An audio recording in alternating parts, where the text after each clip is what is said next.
Asexual and sexual reproduction.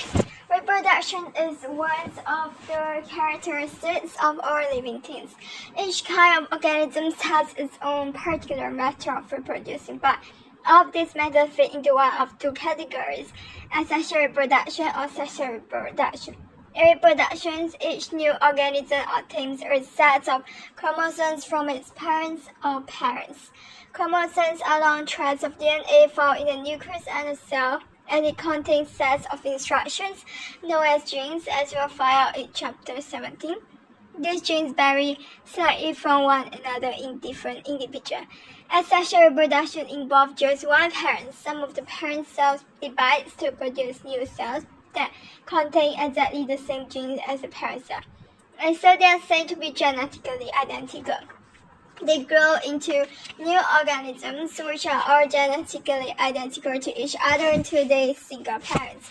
An example of asexual reproduction: many plants are able to reproduce asexually, and gardeners and farmers make use of this.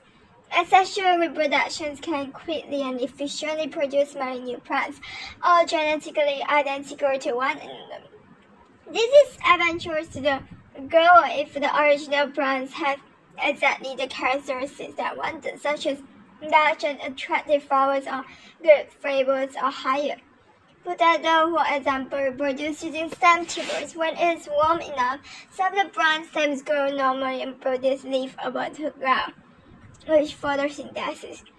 Other stems grow under the soil. Starlings called tubers form on them. Sucrose is transported from the leaf into these underground stems tubers, where it is converted into starch and stored. The tubers grow larger and larger. Each plant can produce many stem tubers.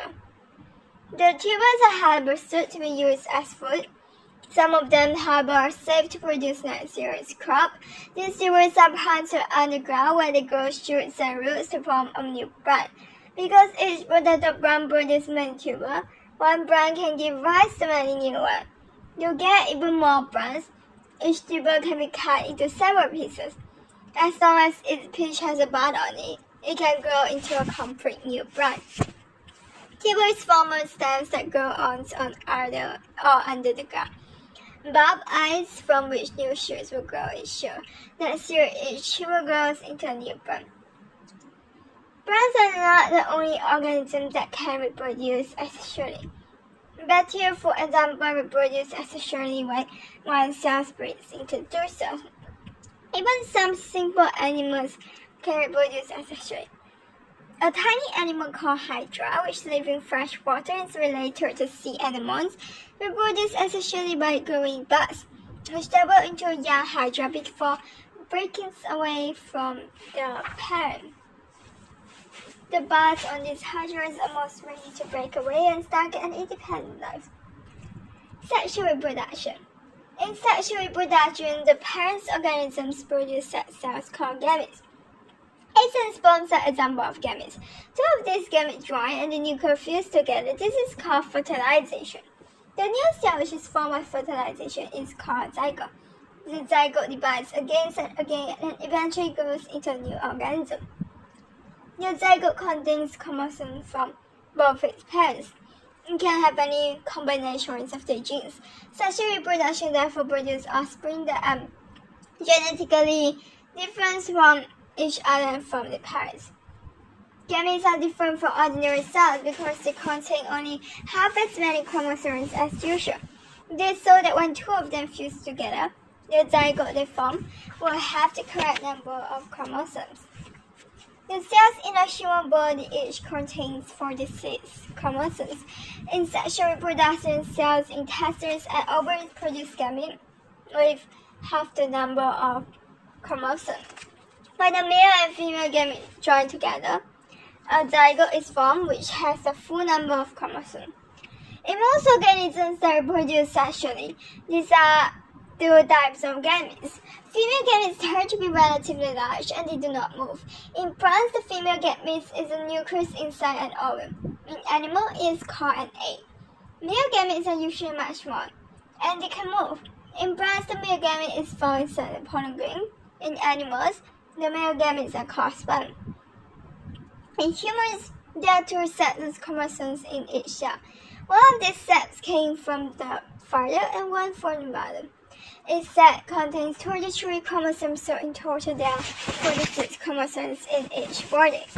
So, a cell or nucleus that has two complete sets of chromosomes is said to be diploid. But humans, eggs, and sperm cells only have 23 chromosomes each. They each have a single set of chromosomes. A cell or nucleus containing a single set of chromosomes is said to be haploid. Gametes are haploid.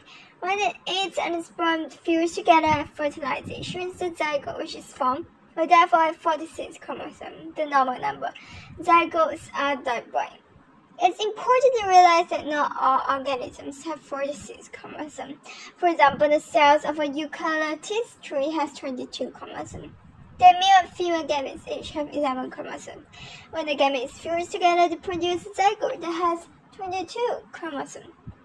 Gametes are made when cells in reproductive organs divide. For example, human sperms are made when cells in a testis divide.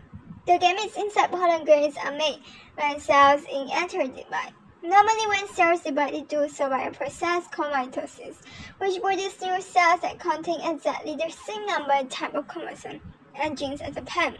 But gametes must have only half as many chromosomes as the parent cell, so division by mitosis will not do. When gametes are being made, cells divide in a different way called meiosis. Mitosis and meiosis are both described in chapter 16. In flowering plants and animals, meiosis only happens when gametes are being made. Meiosis produces haploid gametes from diploid parent cells. Often, one organism can only produce one kind of gamete.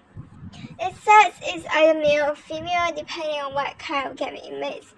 All mammals, for example, are either male or female. Sometimes, though, an organism can produce both sorts of gamete. Worms and slugs, for example, can produce both eggs and sperm. An organism which produces both male and female gametes is a hermaphrodite. Many flowering plants are also hermaphrodites. Sexual reproductions in flowering plants. Flowers. Many flowering plants can reproduce in more than one way. Often they can reproduce asexually and also sexually by means of flower. The function of a flower is to make gametes and to ensure that fertilizations will take place.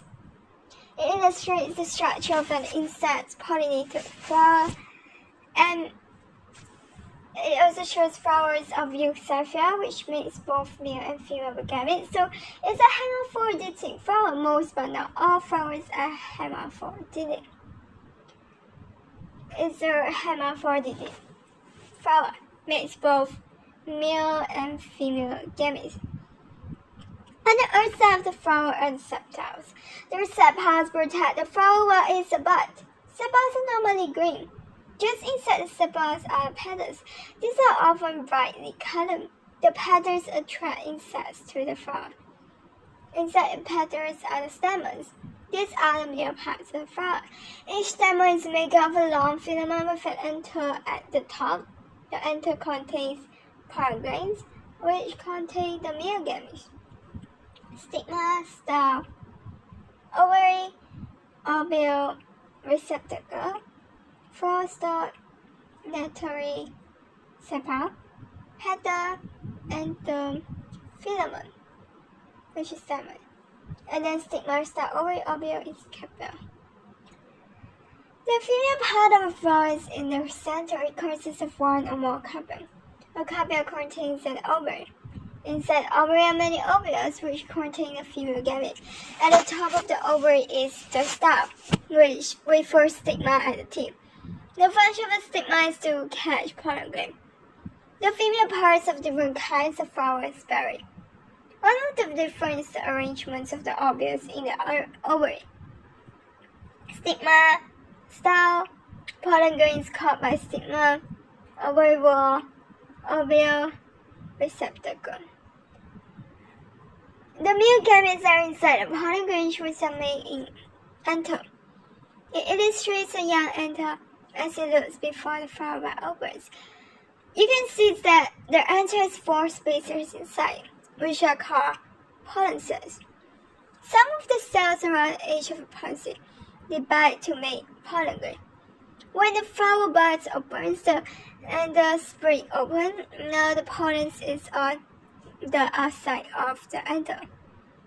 A young anther lies along which the anther will spring, and the filament transverse section through young anther, pollen sac containing developing pollen grains.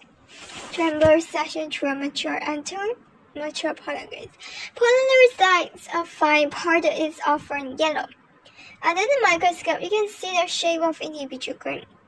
Pollen grains from different kinds of flowers have different shape, sometimes spiky, sometimes smooth. Each grain is surrounded by a hard coat so that it can survive in difficult conditions if necessary. The coat protects the male gametes that are inside the grain, as the pollen is carried from one flower to another.